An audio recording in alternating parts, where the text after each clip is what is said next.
This is Twisted Passages with award-winning author Marie Sutro. Now, let's take a deep dive into the dark world of psychological thrillers and meet the authors who created them. Hello, and welcome to Twisted Passages. I'm your host, Marie Sutro, and today we'll be talking to #1 New York Times bestselling author Nicola Yoon about her new release, One of Our Kind. Welcome, Nicola. Hi, thank you so much for having me. I'm thrilled to be here. Thank you so much for joining. I am absolutely double thrilled, triple thrilled that you're here to talk about this book. Before we jump in, can you just give us an overview about the story? Yes. Okay. So, One of Our Kind. We've been calling it a thriller, maybe a little bit of horror in there. Get Out meets the Stepford Wives, a lot of things. But it's about a woman named Jasmine who, along with her husband and her young son, decide to move to a town outside of Los Angeles that builds itself as a Black utopia. So everyone there is Black, the teachers, the lawyers, the janitors, the venture capitalists, and the police officers. Everyone's Black. Jasmine decides to move there because she wants safety for her family. And when she gets there, she expects to find social justice activists like herself. But what she finds instead is that most of her neighbors are more interested in going to the spa at the top of the hill, like this very mysterious spa, very expensive spa. Jasmine's pregnant and she starts to investigate what's going on. Her husband starts going to the spa, and there's a bit of a ticking clock in there because she's pregnant and she's getting close to the due date. She's not really sure what's going on. Some of her friends get involved and they start to investigate, but as the more they investigate, the more dangerous things get, and Jasmine has to try to figure out who really is one of her kind and who is not at all. You just started us out perfectly because that ticking clock. Ticking clock, yeah. That ticking clock of the pregnancy was such a brilliant device, because I will tell you, I kept looking from the beginning. Wait, how many weeks is she? How far along is she? Yeah. And as the story's unfolding, that was something that was just my anchor, because who she is as a mom is one thing. Who you might be as a single person is another. Right. Who you are through each stage of a pregnancy is different. And there's going to be a person here at the end of this. Right. Exactly. Are we going to meet this person? Are we not? How's that going to fold into the story? Right. And just with any pregnancy, there's always an inherent sense of peril. As much as we try to believe, hey, everything's great and it's always going to work out, unfortunately, that's not always the case. Right. So multiple levels of suspense just right there baked into the cake. So, right. I mean, she's so vulnerable, right? I mean, in a way, as a mom, as a Black woman, as like a pregnant person, right? So there's like multiple levels of vulnerability there that I really wanted to, I wanted to write a thriller. And what was great about Jasmine was, like you said, there's this inherent vulnerability based on what she's going through right now as a pregnant woman who's also a mom of a little boy. But she's an extremely strong woman. Right. Where was the inspiration for Jasmine? Because she's an amazingly strong person. Right. I think Jasmine's definitely my most complicated character because she is strong and sort of proud in her convictions, but she's also extremely judgmental. And I really wanted to make her complicated, right? I wanted to have her good days, her bad days. Like, I wanted to make her feel as real as possible, right? So a person who makes good decisions, a person who makes poor decisions, a person who, judges herself too harshly and others too harshly sometimes. I think we all have these days, like, especially depending on what kind of pressures we're facing. And Jasmine faces a lot of pressures, right? She's a public defender. She's a mom. She is intensely aware in the ways in which the country is not fair to like some of her clients, to her and her family. And sometimes she's a little bit too aware. and she's judgmental because of that. So but she's right also to be vigilant and wanting to pay attention. So I wanted there to be just a constant sort of push and pull, because I think that's something that we all are familiar with, like just dealing with life in general. And there's one conversation I'm thinking of in particular, where it's a conversation with three other characters. Her husband is there, Hmm. and another couple. Right. Yeah. And there's a moment where Jasmine's passions, she kind of gets out in front of her skis with her passion. Right. She kind of impacts the other people's happiness, perhaps in a Right. certain Yes. way. And her husband, King, who I absolutely adored as a character, is there because he loves her and he understands her passion, but he's also like, hey, wait, sometimes. You have to pull it back a little bit. Right. Right. Right. I mean, I think we all have been in those conversations and on either side of it, even, right? I mean, I think I've been talking about this a lot, but I think to live in the modern world is to live with contradiction all the time, right? Like, I think that we are all reasonably good people, right? So you want to help when you know something's wrong. You want to help as many people as you can. I always talk about the fact that I live in Los Angeles, and there is a you can drive from Beverly Hills to Skid Row in about 45 minutes, and the disparity between those two is insane.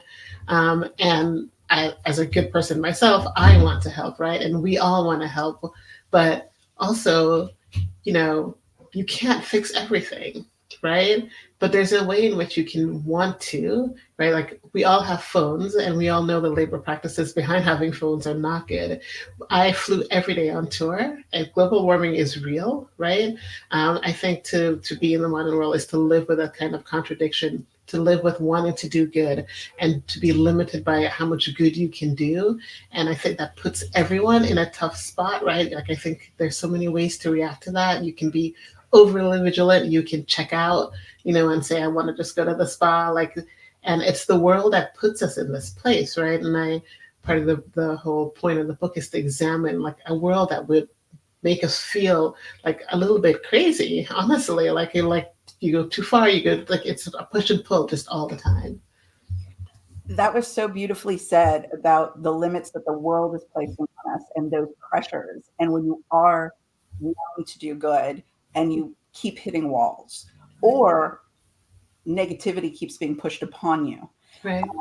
that whole exploration, how you handled that, was so beautiful. There was just so many razor blades tugging, kind of slashing at the heart in so many of these scenes, and the richness of all of the supporting characters. Yes, Jasmine is completely complex, but the richness in what's brought to the fore by all the other characters and their perspectives is absolutely so powerful. So thank you for bringing Thank you. people. I feel like ever since I finished the book, like I'm going to turn around and see King and maybe want to ask him a question or two, or Keisha, or the vibrancy that you put into your writing is so beautiful. Thank you. I mean, I think one of the things that people have been doing anyway after finishing the book is talking to each other about it. And like, because, the people in the book, they talk a lot. I mean, all my books are like this, where like the characters really just talk. But the first draft of every book I ever write is mostly dialogue. And my editor is always telling me, oh my God, you have to put them in a place. They have to they're not in outer space. This is like my single biggest note every single time, because like I hear conversation in my head, I hear dialogue and monologue and whatever. But like the characters are always talking to each other and like, taking different sides and like just talking about all the things that I think that we all need to talk about, right? And I think we all need to talk about them just frankly and openly. And so I mean the characters do that, and I hope that it sparks people to do that after reading the book. Well, it definitely happened for me. It was definitely, the little buds of the flowers opening and opening. Oh, good. Oh, I love that. I love the way you put that. Yeah. And the way that you did it, through the dialogue. There's dialogue that maybe you agree with, maybe you disagree with, maybe you're not quite sure, you want to think about it. You want to close the book for a moment and say, well, gee, how would I feel in that situation? Or what that's exactly what I want. Yes. And there's a lot of those favorite question, think moments so many, and sometimes they come every few pages, and you're just like, wow. But again, you have to come back because we have to know what is happening in Liberty. Right. I So mean, I definitely, my favorite types of books are the ones that you can't put down, but also make you think, right? So, um, I mean, Never Let Me Go by like Kazuo Ishiguro is like one of those books that you just, oh my gosh, it's so brilliant. But I could not stop reading that when I read it. I would say Chain Gang All Stars is one of those books that you like, you just can't stop reading. You got to go, but also you're just having big thoughts. Yeah, so I mean, I appreciate that you stopped and thought too. I, you made us, and like I said, the best way, the characters become our friends, and then we have a little community within the story, and when it's your friends, you totally feel comfortable exploring with your friends. So Right. when Yeah. they're making you think, then you're gonna think, right? Right. Right. Yeah. It's not just somebody on the street yelling something with a sign. It's our friends. Right. So come on, Yeah. we got to think about what they're saying. Right. Um, in Liberty, it's billed as a utopia. And Jasmine has a lot of reasons to want to go there because every utopia, heck, it's a utopia. We all want to go, right? Mhm. Um, but utopias don't always work, do they? They never work. They never work. And um, Go ahead. Sorry, I interrupted you. that's okay. I was going to say it's kind of that idea that you can't have heaven on earth because it's earth, and heaven and earth is earth. All right. How hard was it? I mean, it is such an incredibly detailed community. It is fully formed. There's theaters, there's everything you could imagine. How hard was it to create such a perfect place and then thread such an insidious story through it? Yeah, I mean, part of the point of, well, there's two things, right? There's like the fun of writing it for me, just as like an artist and author, right? Um, I live in Los Angeles and I have seen ridiculous wealth and I have seen ridiculous spas. And like for research for the book, I went through spa menus and like the insanity, just the sheer number of things that you can get done and the cost, breathtaking cost of things. I definitely wanted to poke a little bit of fun at that. But for Liberty, like Jasmine goes there because she's trying to protect her family. She's trying to protect herself, her son, her unborn son, her husband. Um, and she wants to protect them in two different ways, right? She wants to protect their physical safety and their psychic safety, right? So the way she wants them to be able to walk through the world feeling free and not under threat. Um, and she sees threats everywhere. And so that's why she goes to a place like Liberty and she wants it to be a utopia, right? And she goes to a place where everyone's Black and she assumes that that is going to be in utopia. I think the larger question from the book is why does she feel like she why does she feel like she needs to go to a utopia? Like what in the world, the overarching world, creates a place like Liberty? Like why do the founders create it? And why does Jasmine go there? Like even though she doesn't really want to at the beginning. And I think that's the part that I want people to focus on is like why everyone feels the need to make a place like this. And one of the things that I thought was fascinating, the title, one of our kind, um, the idea that if everybody stays together, like-minded people come together and form a community, that there should be peace, right? Right. But Jasmine, I mean, so everyone in this community is Black, and that therefore that means they're like-minded. But why does she think that? Like, why do any of them think that, right? And so that's really that is also one of the questions of the book. Why we know that Black people are not a monolith, right? And so therefore, not necessarily everyone thinks the same way, wants the same things. Um, but again, it speaks to the larger society that forces people into boxes, right? It's for when I walk into a room, like for the most part, people see the color of my skin first and make a set of assumptions first. And then obviously everyone is not like that, but that is a general statement, right? And that is a thing that we do to each other. I think other people do it to us there's a way in which we put people into boxes, and the overarching structure of racism in America forces us to put ourselves into boxes, forces other people to put us into boxes. And the book is about all of it, right? Like what we're trying to get to in the end is freedom, like real freedom. And that means that when I walk into the room, I could be anyone, right? And you don't know anything about me until I open my mouth, I guess. Right. I think that's what we're trying to get to as a society. Um, yeah. And I was thinking about that so much in this book. And Jasmine comes from, I want to say, was it a two-bedroom or a two-bedroom apartment in Compton, right? Isn't that where she grew up? Yeah, I can't remember anymore. It's where I wrote it so long ago that I think it's a one bedroom. A one Yeah. bedroom. Yeah. And going from that upbringing to the home in Liberty, that's over 6,000 square feet, and everyone's got waterfalls going into their pools, and oh my god, it's just, and the finishes are over the top, and you could have like all the world leaders in your dining room for dinner. There's some inherent issues for her adapting to that. And there's, as you mentioned at the outset, Liberty is a wealthy community. And when you started talking about the boxes, it reminded me that in my observation, it seems like people with wealth and power, it behooves them to put everybody in boxes, because Right. if there's boxes, there's walls, Right. right? I mean, I think one of the things we don't usually talk about when we talk about race in America is talk about class too, right? And I think class is really important, right? I think in so many ways, I think there's a way in which that we think that class can be protective, and sometimes it is, but also sometimes it just isn't, right? So you could be a young black boy, a black man, like wearing your hoodie, walking down the street, and you could be rich as all get out, and also if a police officer with a bad agenda comes up to you, it does not matter how much money you have, and that is not going to protect you.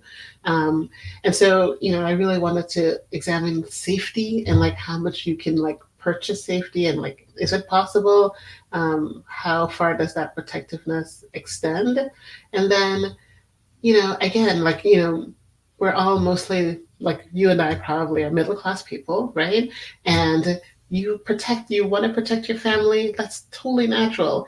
And yet there's so much poverty in the world, right? Like there's so many people to help, and there's so many things to do.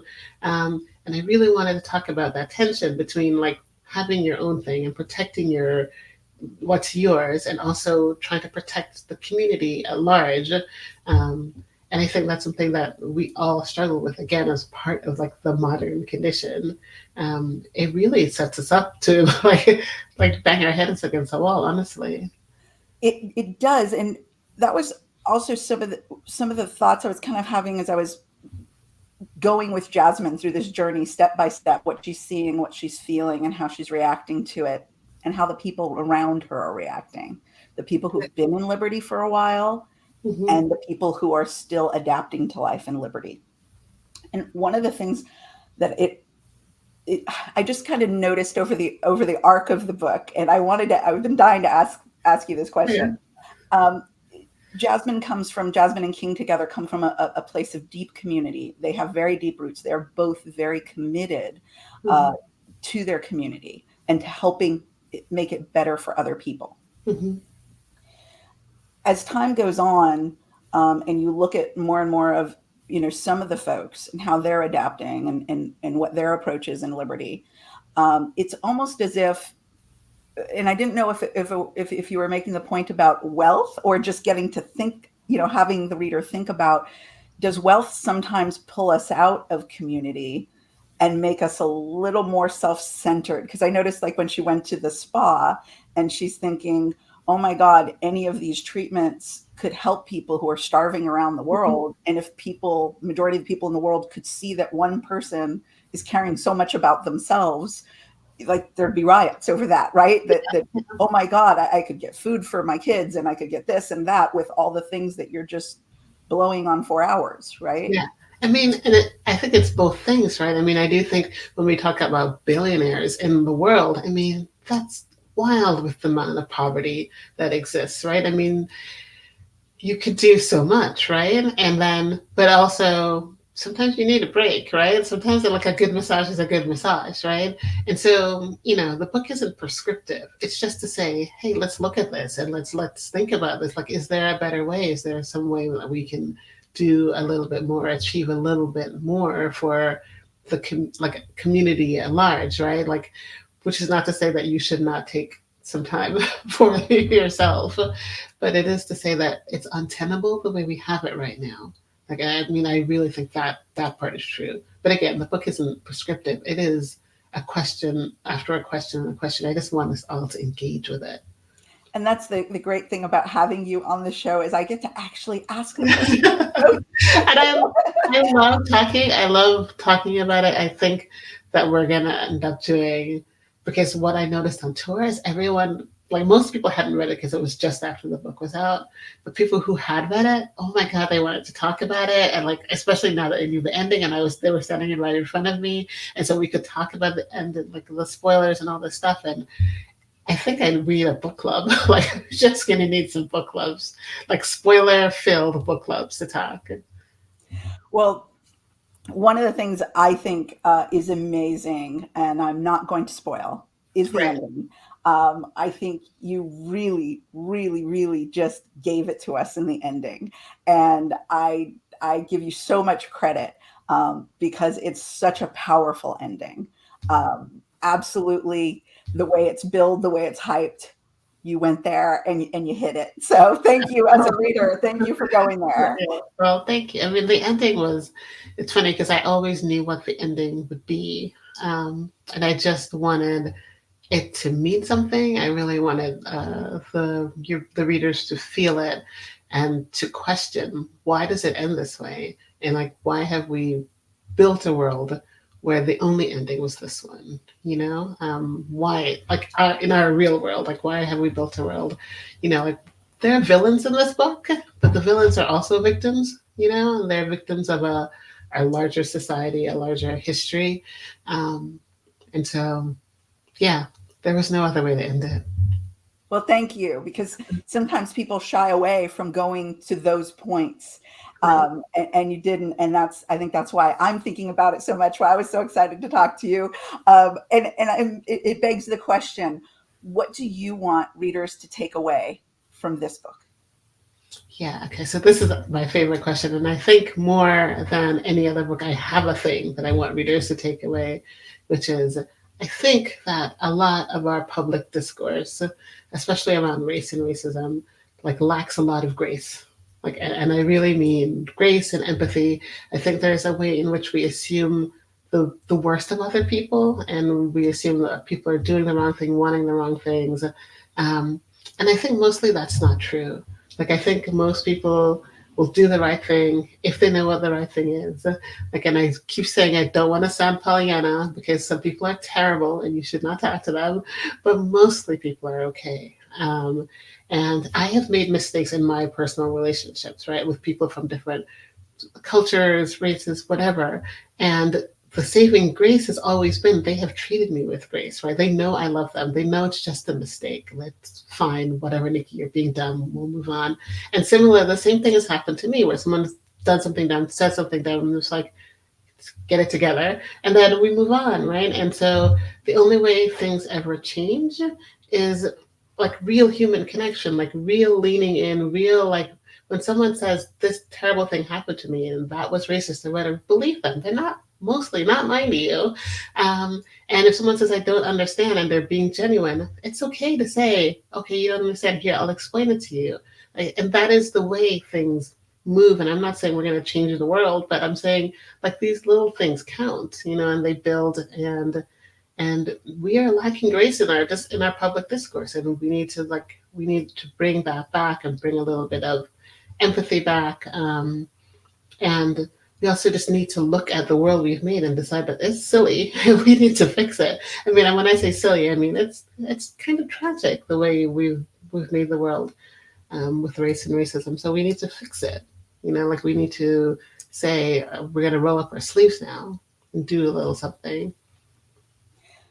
Well, thank you for that message of humanity and empathy and hope. It underpins your work, the belief that we can get there one day. And that recipe you just gave us, I think, is the best recipe we could possibly have. So Thank you. Thank you. I hope that, talk about the book, you guys. yes, exactly. Speaking of the book, obviously you have had an amazing career. You are an amazing person, Nicola. You have tons of fans everywhere, and you are going to continue to grow more and more fans. And I can't wait for more people to read this book. Where is the best place for people to find you? Is it your website or social media? I'm on social. I'm mostly on Instagram because I like pretty pictures. So I'm at Nicola Yoon. I'm on Threads, and nicolayoon.com is my website. Oh, and I have a newsletter, which, it's called The Joy List. Uh, Ooh, yeah, and I send it every couple of weeks, and it's just things that are making me happy. awesome. Well, thank you again, Nicola. Thank you for writing this amazing story. Again, it is one of our kind, and you will be blown away by the ending. Thank, Um, thank you so much for having me on. This was great. it has been a joy to have you here. And thank you all for joining us on this episode of Twisted Passages. We hope to see you next time.